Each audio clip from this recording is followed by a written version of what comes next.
Hi mamas, whether or not being induced was a part of your plan, and no matter what way you're being induced, I'm going to share with you my top 7 tips to prepare for a positive induction birth.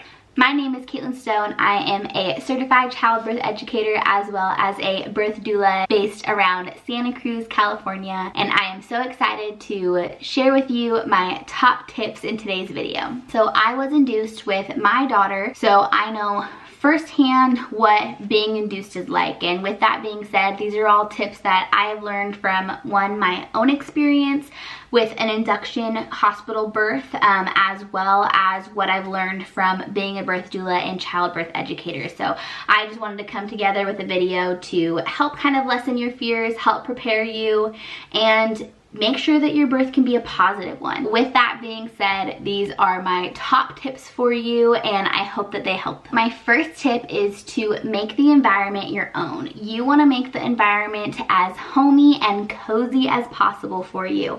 I say this for one, it'll boost your basically birth hormones that you need for birth to work naturally and to work the best that it can, but also just for your mindset.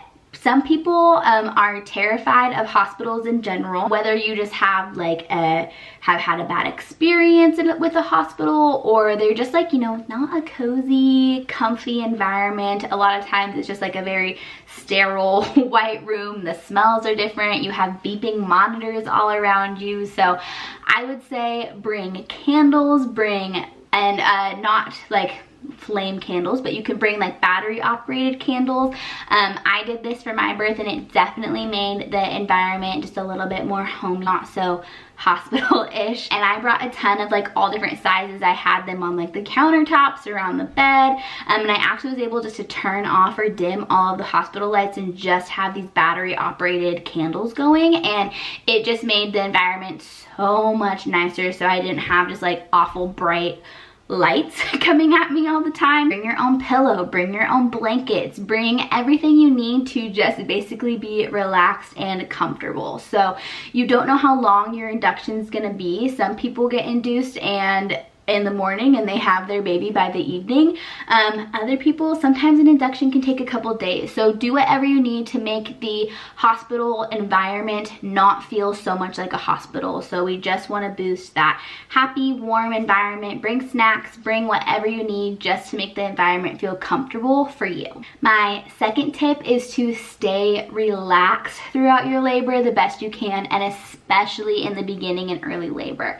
Like I said, it could be taking a while for your induction to really get started. So maybe bring your iPad or Kindle, anything that you need that can just kind of keep you distracted and relaxed, because again, just whether you're being induced or when you're not being induced, early labor, we just don't really know how long it's going to take. So you don't want to burn yourself out. You want to get ready for potentially a marathon that is going to be happening. So you want to stay in restful and relaxed positions. I do have a labor guide that will be linked in the description of this video that tells you different labor positions to be in for early labor that are all relaxed positions. So make sure if you're interested in that to go ahead and check it out. But again, stay relaxed best you can throughout labor. That's more as far as like not necessarily avoiding movement as labor continues, because that's actually one of my later tips, but that's good for birth to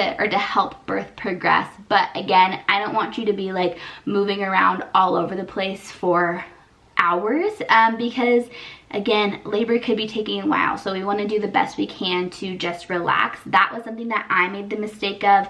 I had a hard time relaxing because of just the way that I was induced with the Foley balloon.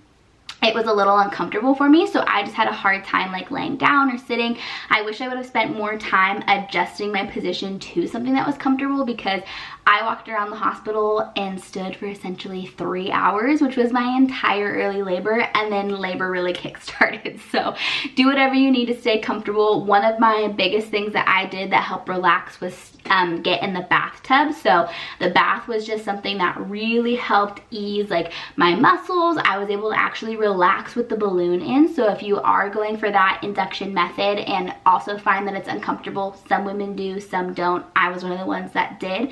The bath, wonderful. So I would definitely recommend to do that. And speaking of the bath, that goes into my next tip, which is utilize comfort measures and breathing techniques. So everything that you have learned as far as birth and your breathing, if you did birth classes, comfort measures, the way that your partner can help you with hands-on support, anything like that, do. I say this because a lot of women end up experiencing a little bit more of intense contractions and an intense labor with an induction. A lot of times, depending on whether you're using Pitocin or even not Pitocin, if you've been given Cytotec or Cervidil, it actually makes your uterus start to contract not naturally. So this is going to be a drug that will really start contracting your uterus, and these contractions can be intense because they're not natural contractions. So with that being said, your uterus might get a little bit hyperstimulated, or the contractions can come on like too fast with not enough break, or just really strong. So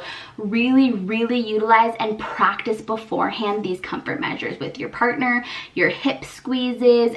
Write down an entire list of things that you're wanting to try. You can put that all in your birth plan of the shower, a TENS unit, massage, ice packs or cold or hot washcloths, labor combs, anything like that. I actually made a video that I can link here that is all about reducing pain in labor.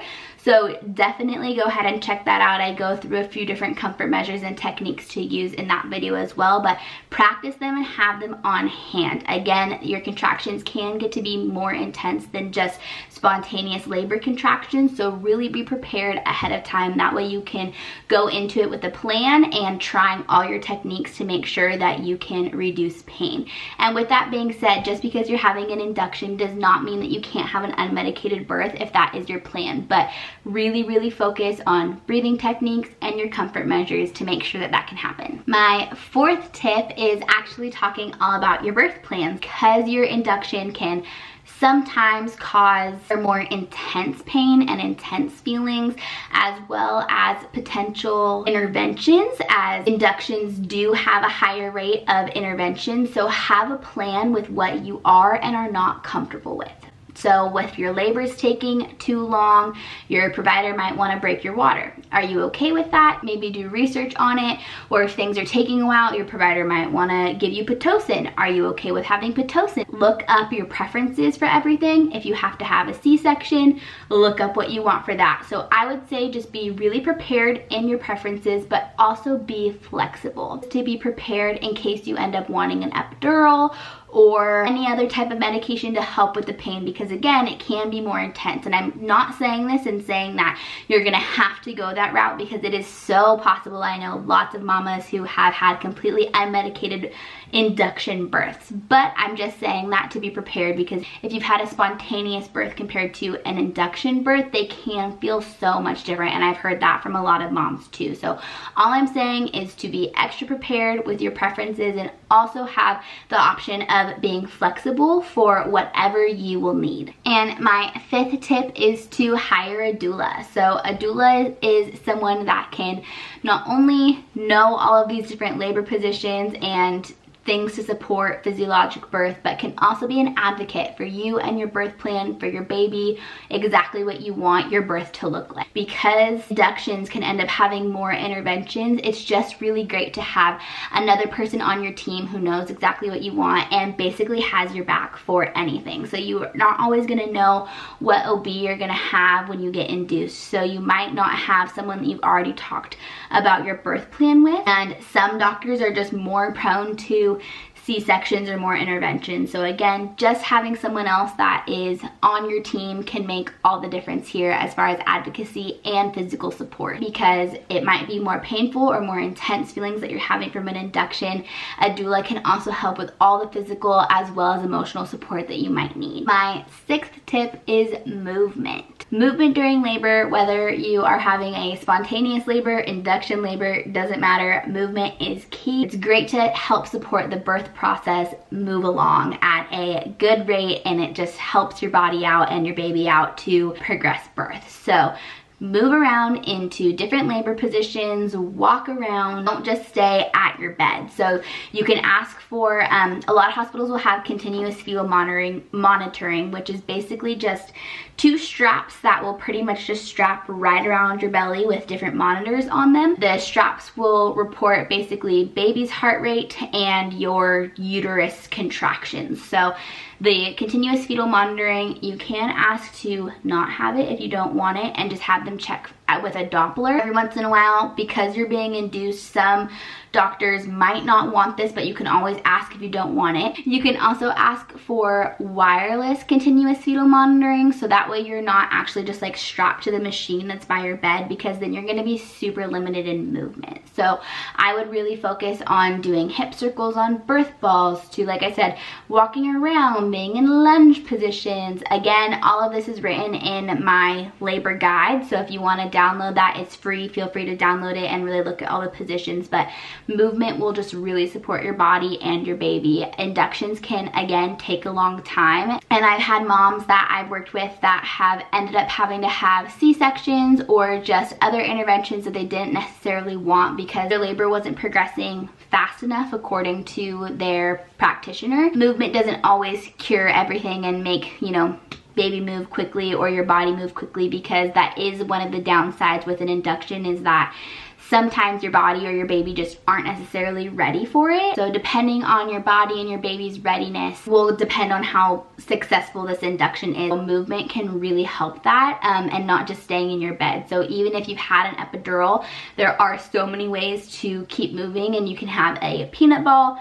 between the knees, switching sides, sitting in different positions. The bed will usually raise up and down. All of that is definitely things that I would recommend to keep doing whether or not you've had an epidural move around. My last and final tip is to remember it is your birth. And just because it may feel like your power has been taken away by medical intervention, it doesn't mean that it has been taken away and you can take it back. You've made the informed decision to have an induction for whatever reason that is, and if you don't want it, then immediately go back to your doctor and ask why they want to do it. Do your research and weigh your options. But just remember that you have choices throughout your entire induction, and you haven't handed over your autonomy, you haven't handed over your body. You are so capable to get through an induction. Just remember, if you weren't planning an induction, this is simply just a change of path. You always have options no matter what type of induction that you're doing. Don't be scared, just grab your birth with open arms and know that mama, you can do this. I hope that all of these tips were helpful for you for an induction to make sure that you can have the most beautiful and positive birth.